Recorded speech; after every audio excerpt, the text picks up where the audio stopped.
You know that feeling, right? That constant background hum of being plugged in all the time. Oh, absolutely. It feels almost like the default setting for modern life, doesn't it? It really does. Your eyes feel, I don't know, gritty from too much screen time. Maybe your shoulders are kind of hunched up. Mm-hmm. The screen slumps. Yeah. And your back feels stiff. You've been sitting too long. And your mind, well, it often feels like a browser with way too many tabs open, you know? That's a perfect description. Constantly refreshing, never quite settling. That mental fog. Exactly. And it leads to this exhaustion that's, well, it's not just in your body, is it? It sort of seeps deeper. Right into your spirit, you could almost say. It's a very common feeling, that deep weariness. It really is. A quiet but persistent thing in modern living. It absolutely is. And what's interesting, I think, is how we often look for these really complex solutions. You know, high-tech gadgets, expensive programs. Right, the next big thing. Exactly. And we tend to overlook the simple, profound answers that might be right there, literally under our feet sometimes. It's almost counterintuitive, isn't it? Thinking something simple could be that powerful. It really is. Which actually brings us perfectly to our deep dive today. We're going to unpack something that, well, on the surface, it might sound almost laughably simple. Mm-hmm. We're talking about walking barefoot on grass. Okay. Simple, yes. Very simple. And I can almost hear some listeners thinking, barefoot on grass, isn't that just like nice, relaxing? Sure, a pleasant sensation. And yes, it definitely is that. But as we dig into it today, drawing from our source material, you'll find out it's actually so much more. Okay. This isn't just about a quick moment of calm. We're talking about some really surprising potential benefits for physical health, emotional balance, stress, even how clearly you think. And we should be clear, right? We're not just talking about vague feelings. The source material consistently looks at this through a specific lens, doesn't it? Exactly. It uses the terms earthing or grounding. Right. Grounding. That's the proposed scientific principle behind why this simple act might be doing all these things to our biology. Yeah, it's the framework for understanding the mechanisms, the how. Mm-hmm. So our mission for this deep dive is to really pull out the core insights from the source material we've looked at. It offers a, frankly, really compelling perspective on this. Okay. We want to guide you through understanding why something so basic, so accessible, could hold such, well, transformative power. And how to actually use that information, right? How to potentially bring it into your own life. Precisely. Think of this as your shortcut to getting informed about a really natural, totally free wellness practice that might just shift how you approach your well-being. Sounds intriguing. Let's get into it. Okay, let's start right at the core with the simplicity itself. Our source really hammers this home. Yeah. It's just taking off your shoes, letting your feet touch the earth. That's it. No equipment needed. None. And in a world where we're constantly bombarded with complex health advice, you know, special diets, intense workout regimes, gadgets, supplements. Oh, yeah, the wellness industry complex. Exactly. The idea that just connecting with the ground could be that effective feels almost too easy, doesn't it? It does challenge our modern mindset, which often equates complexity with effectiveness. Right. Yet the source material claims this can seriously change health markers, lower stress, boost your mood, and maybe even, you know, change your whole daily experience, make life feel more vibrant. That's a big claim for such a simple act. It is. Yeah. It makes you wonder, why is something so potent, so free, so available, generally overlooked in our, let's face it, often frantic search for wellness? Well, part of it might be our modern lifestyle itself, wouldn't you say? We live increasingly disconnected from the earth. How so? Think about it. Rubber-soled shoes, insulated footwear. Yeah. We spend most of our time indoors, in buildings, cars, rarely making direct skin contact with the ground. That's true. We're literally insulated from the planet. Exactly. And this is where the concept of earthing or grounding comes in, as the source explains it.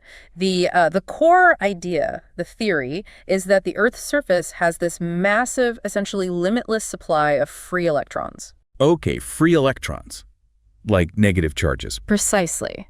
And our bodies, being bioelectrical systems, can supposedly absorb these electrons when we make direct contact. Skin on Earth. So like plugging in. Kinda, yeah. These electrons are then thought to act like powerful antioxidants inside our bodies. Antioxidants. Yeah. Like the things that fight free radicals. Exactly that. The theory is they neutralize those harmful free radicals, which then helps reduce chronic inflammation. And inflammation, as we know, is linked to so many modern health issues. Wow. Okay. So Connecting to the earth physically could actually change our internal chemistry, reduce inflammation. That's the proposed mechanism, yes. It's like you said, plugging into the Earth's natural energy to sort of rebalance our own internal electrical state. So maybe discharging some of the static we build up from all our devices and modern environments. That's part of the concept too, yes. Dealing with excess positive charge. It's a powerful aha moment when you connect the simple act feet on grass with these potential biological effects. Definitely. And the source links this grounding effect to quite specific benefits, doesn't it? Yeah. Not just general well-being. No, it gets quite specific. Claims include significantly reduced stress levels, lower markers of inflammation, noticeable improvements in sleep quality, and even a boost in mood. So it moves beyond just feeling nice to potential tangible physiological shifts. That's the core argument. It's about recalibrating the body's systems. For instance, the theory suggests this electron transfer helps normalize electrical functions, potentially affecting things like blood viscosity. Blood flow. Potentially, yeah. Circulation, muscle tension, even how our nervous system operates. The nervous system. How so? Well, think about the autonomic nervous system, the part that controls things automatically, like heart rate, breathing, digestion. Right. The fight or flight versus rest and digest system. Exactly. Grounding is hypothesized to help shift us away from that chronic fight or flight state, the sympathetic dominance that so many people are stuck in. Which is driven by stress. Right. And it helps move us towards the parasympathetic rest and digest state. This fundamental rebalancing could be why we see such a broad range of reported benefits, from less anxiety to better sleep. That makes a lot of sense. It connects the dots. It provides a potential why. Now, to really bring this to life, our source introduces us to someone named Eliza. Her story is incredibly relatable, I think, for anyone feeling caught up in that modern grind. Okay. Before she discovered grounding, her life sounds, well, painfully familiar. Spending hours glued to a laptop, working indoors, surviving on coffee, constantly checking emails. A typical workday for many. Totally. And the source notes she forgot even to breathe deeply, consciously. Wow. And it wasn't just physical tiredness. The source says she felt tired not just in her body, but profoundly in her heart. That hits deep. Doesn't it? And the physical signs were there. Dry eyes from screens, a stiff aching back from sitting, and this overall feeling of operating like a robot. Ah, that phrase again, like a robot. That's really telling. It really is. Just going through the motions, the spark kind of dimmed. It paints such a clear picture, setting the stage for needing, well, something different. That description really captures that sense of detachment, doesn't it? Not just from nature, but from your own body, your own feelings. Yeah. Like your body's sending signals, but you're too caught up to listen. Exactly. Her state before finding grounding really mirrors what a lot of people experience, that need for a fundamental reset in our always-on world. It highlights the downside of all our connectivity, doesn't it? How it can subtly drain our vitality. It can, if we're not mindful about balancing it. So then comes a turning point for Eliza. The source describes this moment of realization. Not just a passing thought, but a real internal declaration. I need something new. I need to feel alive again. A conscious decision. Absolutely. A deep, intuitive understanding that something was missing. And her actions were very deliberate. First, she closed the laptop. Symbolically cutting the cord. Exactly. And crucially, she decided to leave her phone at home. That's a big one. Huge, creating that space, free from digital demands. Yeah, it wasn't just stepping outside, it was creating a sanctuary almost, allowing something new to come in. Then she went to a nearby park. Seeking out nature. Yes, and the description is lovely green grass, trees, flowers, birdsong, soft sun, a calm breeze, a complete contrast to her indoor digital world. The intentionality there is really important, I think. Leaving the phone behind, actively seeking out that natural space. It wasn't accidental. No, it felt like a purposeful quest for reconnection. And by leaving the tech behind, she allowed for an unfiltered experience. That choice, that small act of reprioritizing, often paves the way for the biggest shifts. It's about removing the interference. Creating space for presence. Precisely. And then comes the moment. The source describes it so vividly. The instant she took off her shoes and her bare feet touched the cool, soft grass for the first time. Ah, the first contact. Yeah, and the reaction was immediate. It says she smiled from her heart. Not just a surface smile, but deep, genuine joy. Wow. She felt free, light, like a weight lifted. The grass tickled her toes, that playful sensory detail. And importantly, the earth felt strong under her feet, stable. supportive. That sense of support is key, isn't it? Feeling held by something solid. It really seems to be. This moment feels like the emotional heart of the story, capturing that instant gut-level connection. It really does. And the source makes a fascinating point here. Eliza didn't know the science of earthing at that moment. No idea about electrons or anything. Right. But her body understood it. It implies this deep, intuitive, non-cognitive wisdom, a resonance that's already there, just waiting to be reawakened. Like it's wired into us, we just forgot. Perhaps a return to something fundamental. And what's really interesting is how quickly this wasn't just a one-off experience. It became a daily habit for her. She integrated it. Yeah, consistently. Waking up early, going to the park, spending just 15 minutes walking barefoot. 15 minutes, that's it. That's incredibly doable for most people, isn't it? Even with busy schedules. Totally. And she varied it too. Some days just standing still, eyes closed, really soaking in the sensations. Tuning in. Other days, walking slowly, feeling every step, the texture of the grass, the firmness of the ground. So it wasn't rigid, it was adaptable. Exactly.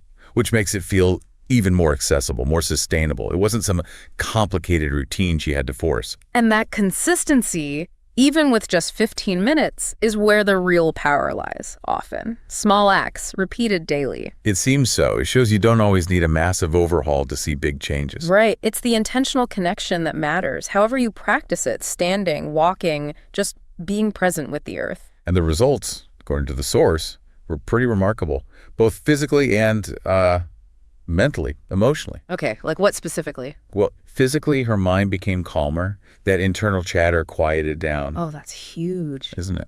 Her persistent headaches started disappearing. Wow. She stopped feeling constantly tired, that robot feeling faded, replaced by consistent energy. And interestingly, her skin started to glow. A visible sign of inner change. That's fascinating. It really is. But the changes went deeper than the physical stuff. Yeah. Mentally, emotionally, Mm-hmm. she started laughing more. Just more joy, more lightness. That's beautiful. And maybe the most profound part. The source says she started loving herself again. She realized this simple habit was actually healing her soul. Healing her soul, that's powerful language. It goes way beyond just symptom relief. Absolutely. It speaks to that holistic nature, right? Mind, body, spirit, all interconnected. Healing on all levels. That journey from feeling like a robot to loving herself again. It's a story of rehumanization, really. Yeah, that's a great way to put it. It suggests that practices like grounding might address not just specific complaints, but a deeper kind of unease, a lack of connection. It points towards genuine flourishing, not just the absence of problems. It's really quite moving when you think about it that way. And this transformation wasn't just internal. It started to ripple outwards. How so? Our source shares this lovely little story. One morning, a young boy named Rohan saw Eliza walking barefoot. Kids notice everything. They do.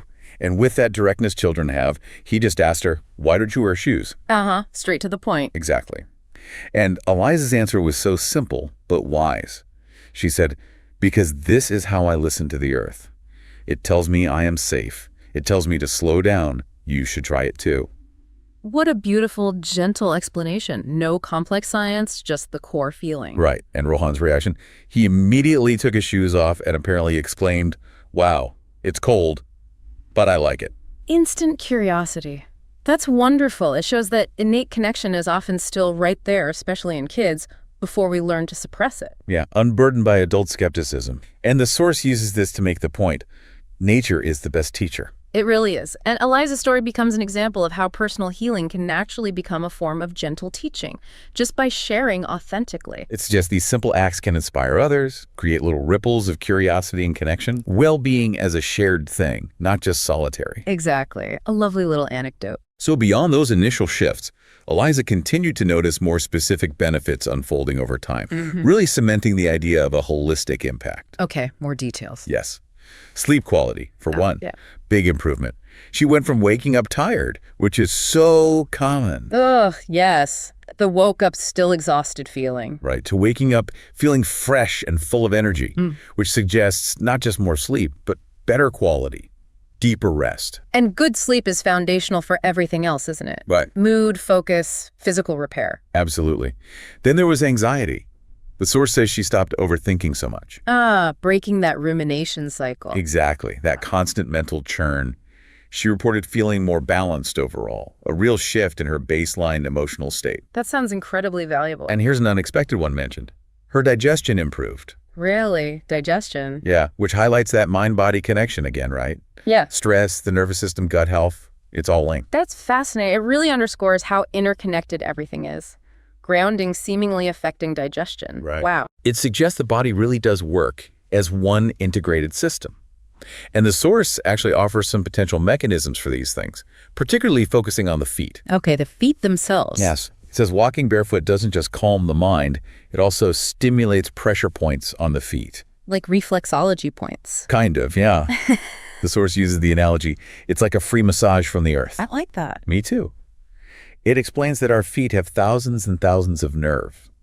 When we walk on natural surfaces, grass, dirt, sand, those nerves get activated. They're receiving all this rich sensory information. So it's not just the electron transfer, it's also the physical stimulation. Exactly. It's neurologically engaging. The source even calls it like yoga for the feet. Yoga for the feet, that's a great image. It implies strengthening, stretching, and stimulating those intricate structures. Right. Our feet are incredibly complex sensory organs designed to interact with the ground, giving our brain feedback about balance, posture, terrain. But our shoes often dampen all of that, don't they? They mute that conversation between our feet and the earth. Completely. We put them in these sensory deprivation tanks, essentially.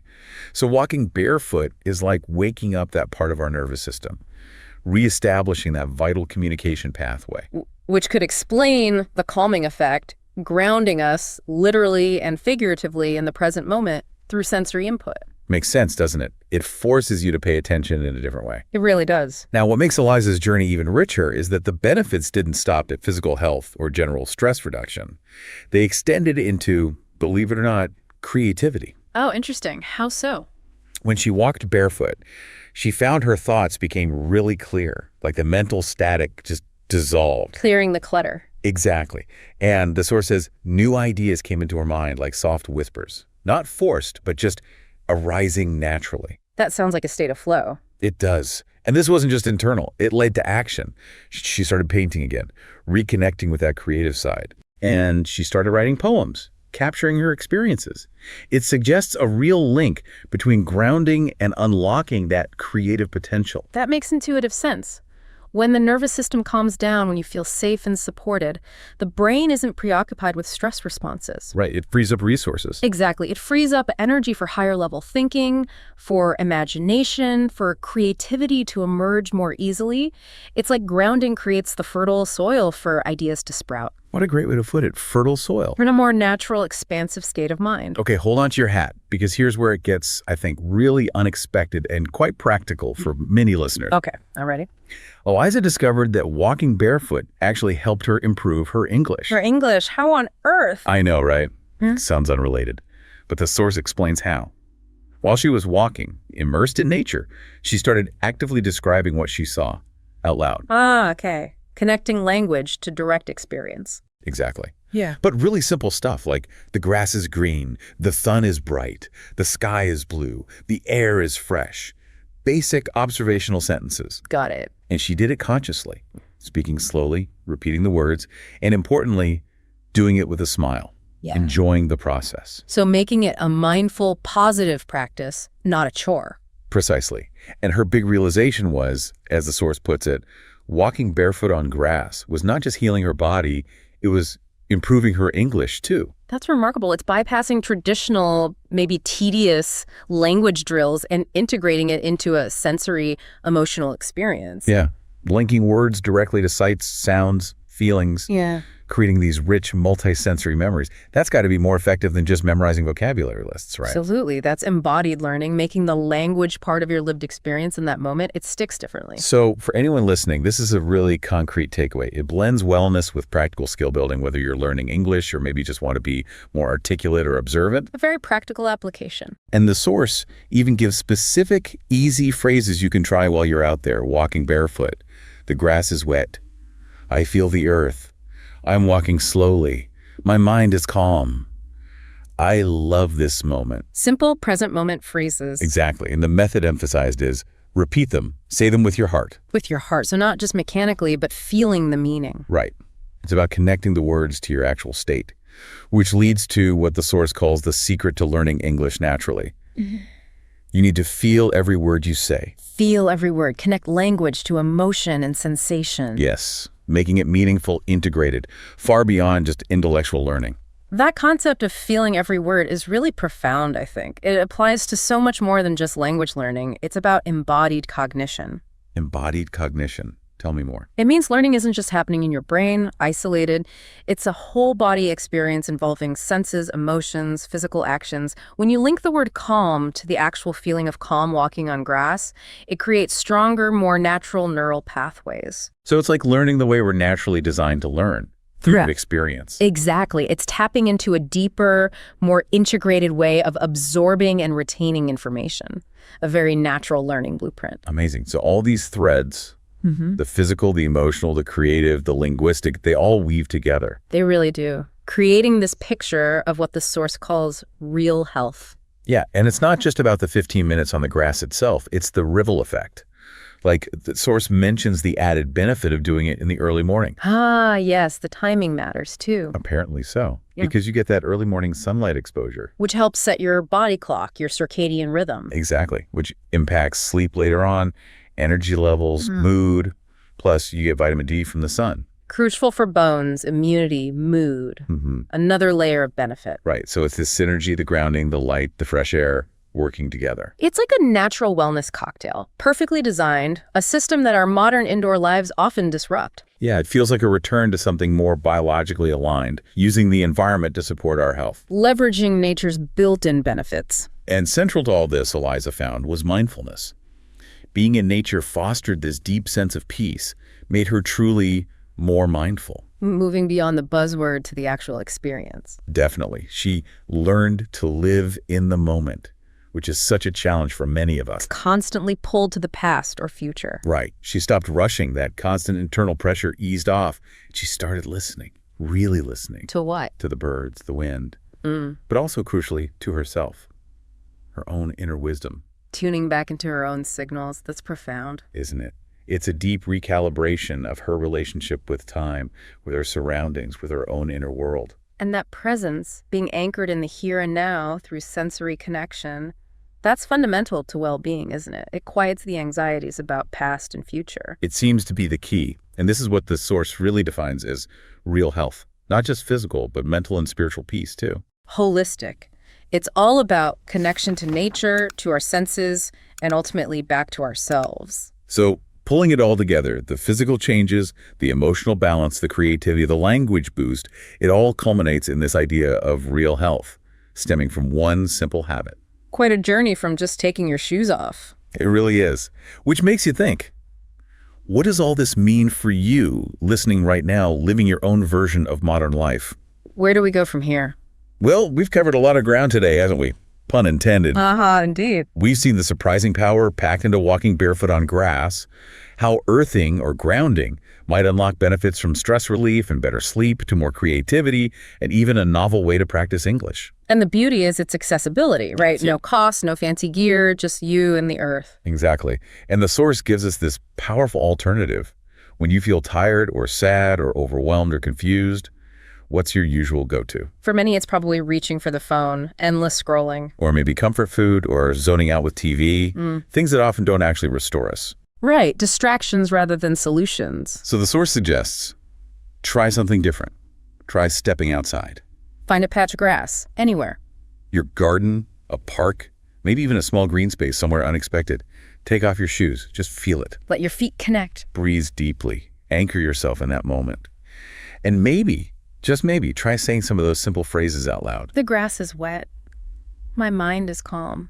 Connecting words to feelings. Remember, the source tells us these aren't silly little things. They are healing. They make your heart happy, bring peace, clarity. Carry those final phrases from the source with you, maybe. I am grounded. I walk with peace. Nature is my friend. English is easy when I feel happy. And ultimately, I walk barefoot and I feel alive. Such powerful affirmations, rooted in such a simple act. What strikes me most, looking at all this, is how much wisdom, how much healing potential is just sitting there in these incredibly simple, natural practices. Practices we've maybe dismissed or forgotten in our rush for complex modern solutions. Exactly. It makes you wonder, perhaps the deepest healing doesn't come from adding more complexity, more stuff to our lives. Maybe it comes from simply reconnecting. Reconnecting with what's always been there, right beneath our feet. Precisely. So the question left lingering, perhaps, is this. What ancient, maybe forgotten wisdom might you uncover? What shifts might happen in your life if you just took a moment, stepped outside, and truly felt the earth?